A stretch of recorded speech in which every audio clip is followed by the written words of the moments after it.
जय श्री राम भक्तों स्वागत है आपका हमारा चैनल देववाणी में।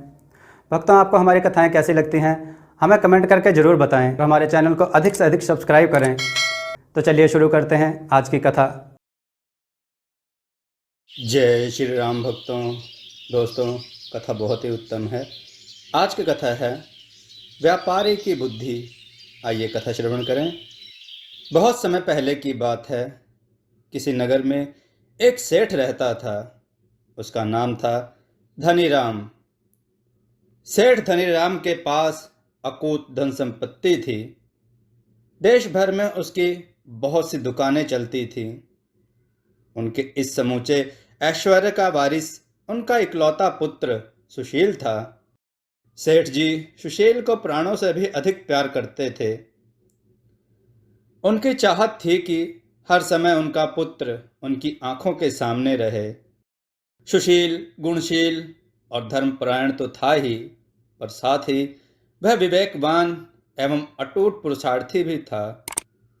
उसमें नित नया और कुछ विशेष करने की उमंग थी। एक दिन उसने अपने पिता से समुद्र यात्रा करके विदेश में व्यापार करने की अनुमति मांगी। सेठ धनीराम पुत्र वियोग की कल्पना मात्र से ही दुखी हो गए। वह आदर स्वर में सुशील को समझाने लगे, बेटा, तुझे कुछ करने की जरूरत ही क्या है?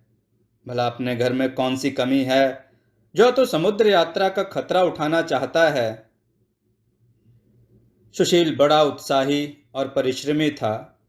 उसने विनम्रता पूर्वक कहा, पिताजी, यदि मैं हाथ पर हाथ धरे बैठा रहूं और आप स्नेहवश कुछ भी ना कहें तो भी दुनिया मुझे कपूत ही कहेगी। बिना कमाए खाने की आदत पड़ जाने से मैं आलसी और मंद बुद्धि तो बनूंगा ही, साथ ही मुझमें जो कुछ शारीरिक बल, मनोबल या बुद्धि बल है उसका उपयोग ना करने के कारण उन्हें जंग लग जाएगा। वे तीनों क्षीण हो जाएंगे और फिर भावनाएं तो शरीर से परे हैं। आपसे दूर रहने पर भी मेरा हृदय आपके स्नेह से भीगा रहेगा। सभी दृष्टिकोण से पुरुषार्थ ही श्रेष्ठ है, इसलिए आप कृपा करें, मुझे समुद्र पार करके व्यापार करने की आज्ञा प्रदान करें। अपने पुत्र का साहस, कर्तव्य निष्ठा देखकर धनीराम को भी प्रसन्नता हुई। वह कहने लगे, बेटा, मैं तुम्हारे उत्तर से संतुष्ट हूं। यद्यपि पिता का हृदय अपने पुत्र को दूर भेजना नहीं चाहता, परंतु मैं तुम्हारे विकास, रुचि और उत्साह को रोकना नहीं चाहता। पिता की कीर्ति और संपत्ति में वृद्धि करना श्रेष्ठ पुत्र का कर्तव्य है।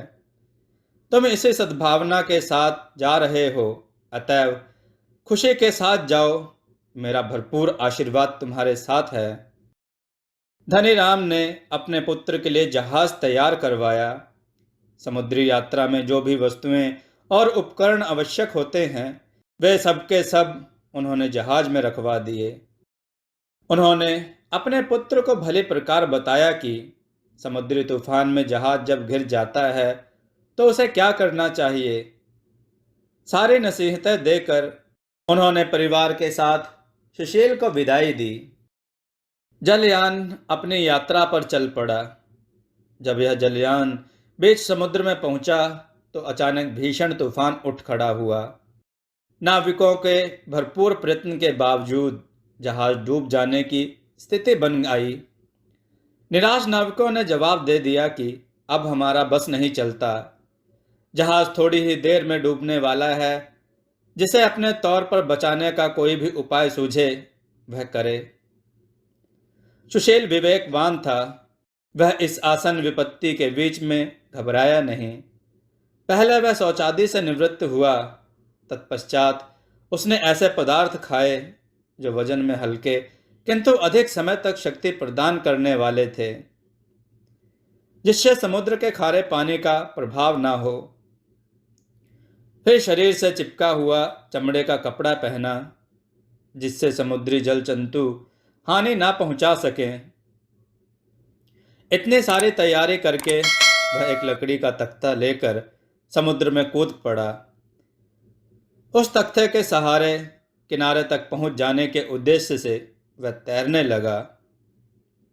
सुशील ने अपने विवेक से तत्काल यह निर्णय कर लिया कि इस जहाज की अपेक्षा जीवन अधिक मूल्यवान है।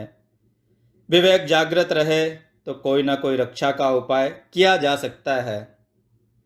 कायरों की तरह इस महाविपत्ति के सामने घुटने टेकने से अच्छा है कि बहादुरी के साथ संघर्ष करते हुए मरा जाए। यद्यपि इस विशाल समुद्र को भुजाओं से तैरकर पार करना दुष्कर है, लेकिन प्राण छूटने तक हाथ पांव हिलाते हुए बहादुरों की मौत तो मरा ही जा सकता है। श्रेष्ठी पुत्र सुशील तख्ते के सहारे हाथ पैर मारता हुआ समुद्र में बहा जा रहा था।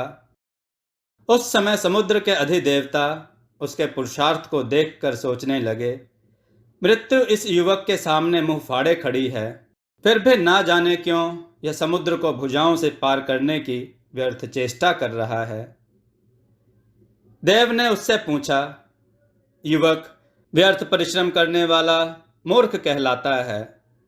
समुद्र को तैरकर पार करना किसी भी तरह संभव नहीं है। फिर तूफान के समय यह मौत के साथ खेलने के समान है। अतः जब मौत शीघ्र ही आनी है, तब तुम यह बेकार का श्रम क्यों कर रहे हो? अच्छा यही है कि अपने आखिरी समय में तुम भगवान का नाम लो। परंतु सुशील इस निराशा युक्त सलाह को सुनकर भी हताश नहीं हुआ। उसने उस विकट परिस्थिति में भी थकी सी मुस्कान बिखेरते हुए कहा, क्या तुम नहीं जानते हमारे भगवान श्री कृष्ण ने गीता में क्या कहा है? उन्होंने कहा है, मेरा स्मरण करते हुए युद्ध करो। फिर भी आप हमें सलाह देने वाले कौन हैं? इस प्रश्न के जवाब में समुद्र के अधिदेवता कहने लगे, मैं समुद्र का अधिदेव हूँ। सुशील बोला, आप देवता होकर भी क्या मनुष्यों से भी गए बीते हैं, जो पुरुषार्थ के लिए प्रेरित करने के बजाय हमें पुरुषार्थहीन होकर डूब मरने का उपदेश देते हैं? अच्छा हो कि आप मुझे पुरुषार्थ करने दें। मन में भगवान स्मरण एवं शरीर से अटूट श्रम, यही मेरा सिद्धांत है। समुद्र के अधिदेवता सुशील के इस उत्तर से प्रभावित हुए। वह सोचने लगे, ऐसे विकट समय में भी इसने मुझसे सहायता नहीं मांगी। यह अपने पुरुषार्थ में रत और निर्भय है। फिर भी उन्होंने कुछ और परीक्षा लेनी चाहिए। इसी उद्देश्य से उन्होंने कहा, युवक, क्या तुम इतना भी नहीं जानते, यहाँ परिणाम की कोई संभावना ना हो, वहाँ प्रयास पुरुषार्थ सभी बेकार होते हैं। सुशील कहने लगा, हे देव, पुरुषार्थ कभी भी बेकार नहीं होता। रही बात मेरे पुरुषार्थ की, तो इसका पहला फल तो यही है कि इसके द्वारा मेरी बुद्धि और शक्ति का सदुपयोग होगा। दूसरा फल आपका दर्शन लाभ है। यदि मैं जहाज के डूबने के साथ ही डूब मरता, तो ना तो मैं अपनी बुद्धि एवं शारीरिक शक्ति का प्रयोग कर पाता और ना ही आपके दर्शन होते। अतः मेरा पुरुषार्थ व्यर्थ तो नहीं है।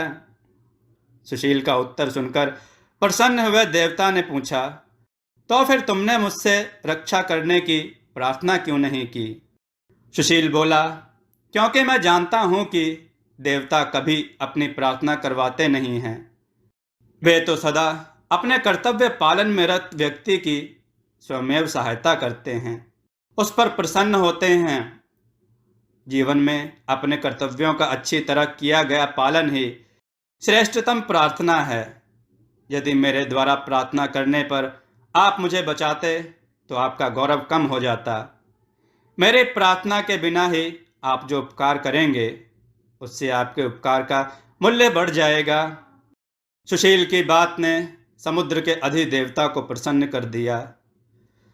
उसने अपनी सहायता से उसे किनारे पहुंचा दिया और फिर उसे विदा करते हुए कहा, मानवीय पुरुषार्थ के चरम बिंदु पर देव कृपा स्वयं ही अवतरित होने के लिए विवश होती है। निश्चित ही तुम जैसे धीर गंभीर और पुरुषार्थी मनुष्य देव कृपा को स्वतः ही अपने पास आकर्षित कर सफलता पा लेते हो। और यही हुआ। कुछ समय बाद सुशील एक सफल धनवान के रूप में धन अर्जित कर अपने देश लौट आया। दोस्तों, आपको यह कथा कैसी लगी अपने विचार और सुझाव कमेंट में जरूर दें। हमारी कथाओं को लाइक करें, हमारे चैनल को सब्सक्राइब करना न भूलें। हमारी कथाओं को शेयर जरूर करें जिससे लोगों को अच्छा ज्ञान प्राप्त हो। जय श्री राम भक्तों।